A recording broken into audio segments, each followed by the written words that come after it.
Okay, finding the X and Y components can take some time, especially if there's two forces. And finding the centroid is a pain. So I'm going to show you how to do it using an Excel spreadsheet. Spreadsheets are used by engineers all the time. Now, I'm going to set some work up here. And if you haven't used spreadsheets before, so we're just going to type in some information. So if I have a straightforward one, if I just have some force F, and I'm just going to put equals, and I'm going to put my number in there. And then I have some angle,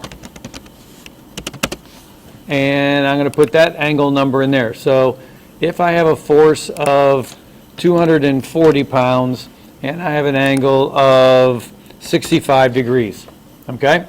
Now, I want to know what is my F sub Y, and I want to know what my F sub X.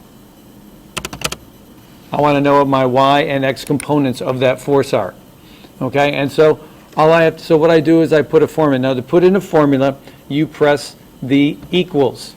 See the equals up here? I press the equal sign, and that puts it into formula mode. And then I use those numbers I've already put in, and we know that it is Fy equals the force times the sine of the angle. So my force is this. I click on that box, and it puts that number in here. And then it's times, which is the asterisk, or whatever you call it there. And then I'm going to put in, I need a parentheses because Excel works in radians, and so I need to convert degrees to radians, so I type RAD, and you can see that it pops up here. I double click on it and it puts it in automatically and puts in my first parentheses.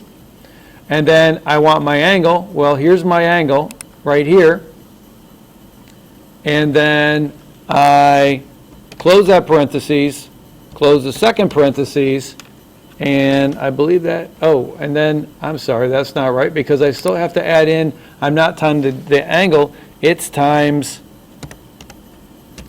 sine of that angle. Okay, oops, yeah, it's going to tell me what the sine function is.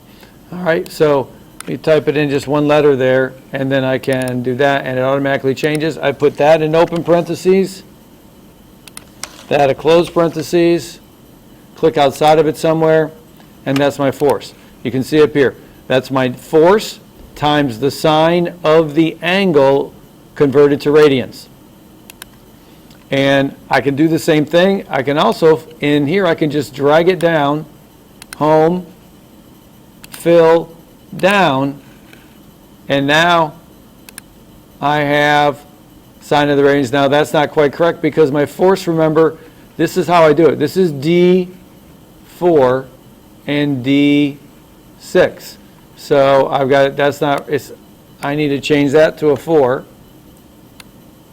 and that to a 6. And now I get the same number. Oh, because this shouldn't be sine, this should be cosine. Okay, so this is, if you look up here, this is sine, and this is cosine.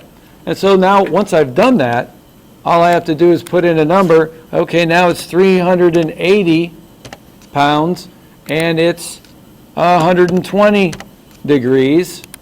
Bam. Not only that, look at that guy. It's already converted to a negative because I'm at 120. I'm in the second quadrant, so it's going to go in the negative this way. It's going to go in the positive y, but the negative x direction. So just by making this little thing, and look, you can make this look really official.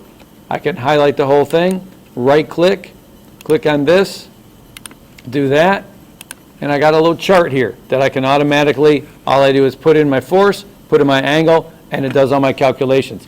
It takes you, 5 minutes to make it, but if you have 100 calculations to do, think about how fast that would be. Now, if I want to do the more complicated one, where I have two forces, okay, then I'm going to show you how to do that too. I have an F1, that's my first force, and I'm just typing that in because that's not a formula. And I'm going to put these together, angle 1. I'll skip a space here to keep them separate. F2, hit enter, angle 2. Okay, so that's my data. Everything else is going to be formulas. Okay, so I need to find out my FY1. I'm going to find my FY2. Skip a space. FX1. FX2. And then, because I'm going to add them up, so I can right click here and insert a row, so I got a little more space, because in here I'm going to have my total Y, and here total X. Okay, so that's just the that's just the labels. Now to do the formulas, okay, so F1,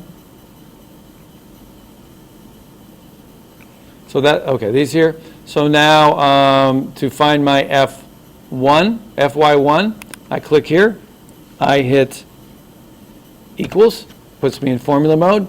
So that is going to be my force 1, which is going to be right here, times parentheses, and I'm just going to have the sine of the radians of my angle, which is right here, and then close parentheses, close parentheses, close parentheses, and that'll give me that. And this is going to be the same thing, so it's going to be actually this one I'm going to, let me hit escape. This one I can pretty much home, fill, down. I got to check on it because it's not going to be quite right. I want, instead of D14, I want angle 1, I want it to be this angle right here, so I need this to be D16, and my force is going to be at right here, 15. So now you can see they're highlighted, 15 and 16, force and angle, so I know I got that right. Okay, so those are good. And then down here, equals F, not F, and now I'm doing a formula. So I want my, this is my, did I do that right? Yes. So now I want this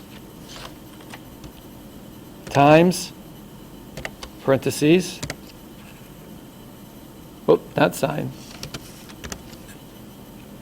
I want cosine of radians of my angle, which is that one, parentheses, parentheses, parentheses. And I'm just going to do this without copying because I find that that was getting too confusing. So now I want my second one, so I want this force times parentheses. Again, keep wanting to do sine.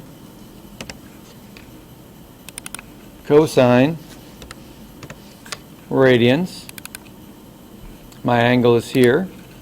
And then close, close, close. And this. All right? So if I had, for example, my force 1 was 240 pounds at an angle of 35 degrees, and my second force was 480 pounds at an angle of 160 degrees. Look, already did my negatives here. So that gives me my forces, but now I need to add them up. So this is another one, equals, and to add things, I put in sum, this one right here, sum of, and look, I highlight both of them, and it puts the first one a colon and the second one, that means everything there. And hit enter. That'll give me the sum of that. And equals sum of these two, close parentheses, and enter. Okay, and you can see I actually got a negative total x. Now, so that gives me my numbers. This gives me my x and y components. So my x is going to go this way, and then my y is going to go up. So I've got a triangle like that. Now, I want to find out the resultant. And to do that, I need my, what do I need? Pythagorean. Okay?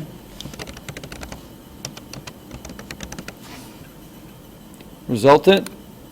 And so that is going to be, I need the square root of a squared plus b squared, right? That's how you solve it. So square root is s, whoop, I got to put my equal sign in there or I get nothing. S, Q, square root right there, SQRT of, I need my totals here. So I need this, and this caret is squared plus the other one here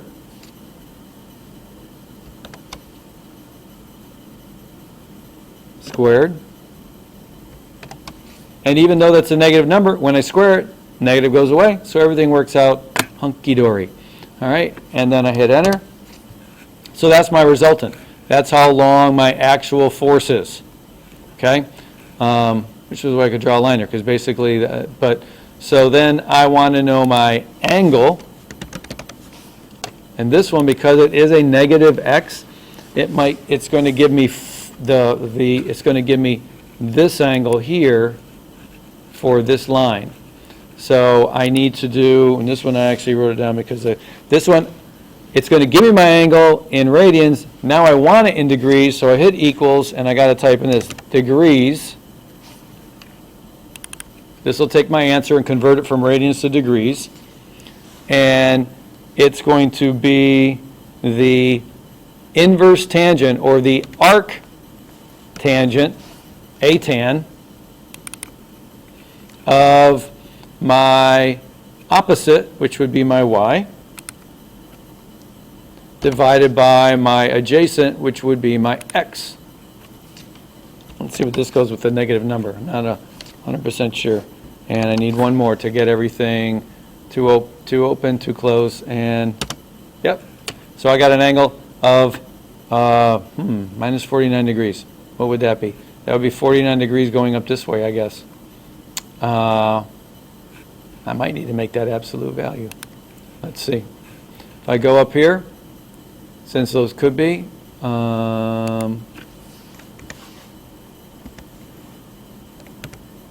whoops.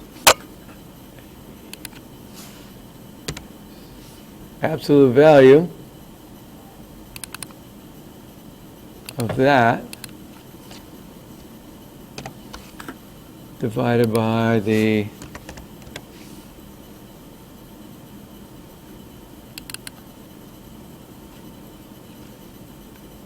of that. Let's try this out. I just got a positive number. Okay, I guess it's the same. All right, so by putting different things in here, so, and that one, like I said, because of the 160, let's see if I put 65 degrees instead. Now I get a 55. So that 49 must have been off of this, a negative 45 must have been coming up this way. So by doing that, but if you did one of these on that worksheet, then you know how long this would take. But now I can just punch numbers in here, and let's see if I do get one that is 240 degrees. I get negative here, negative total x a little bit, and I get an angle of 81. Okay, so this is a way to, another way of, I can make a chart out of that. Just looks better and it's easier to follow. So using spreadsheets is a really powerful tool